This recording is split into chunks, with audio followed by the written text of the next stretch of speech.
So the next string you want to tune, we already have the first two. Remember, we have the E, and then we played the fifth string with the fifth string.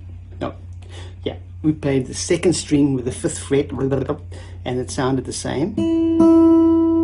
Now I'm going to go over the top and with my finger, not in life, and then I'm going to the third string over here. This time you put it on the fourth fret. Look,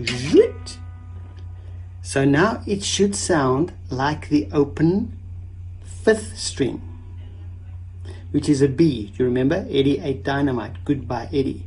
So good, which is G, and press down on the fourth fret should sound the same as B, the fifth string. So here's B, open string, and here's the one with my finger on it. Oh, it sounds a bit high. It sounds too high. Now I'm going to loosen the tuner. Let me show you.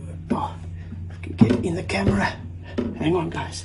Hang on. Okay, here it is. Too much.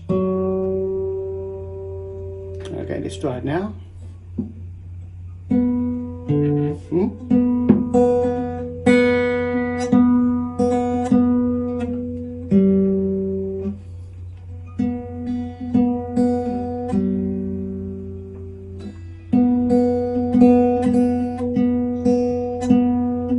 More or less the same. Okay, I think my strings are old anyway.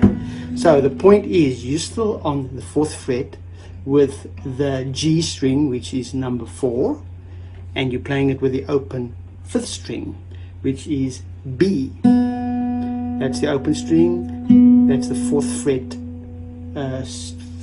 fourth fret, third string finger playing. Okay, so now we have 3 strings already in tune.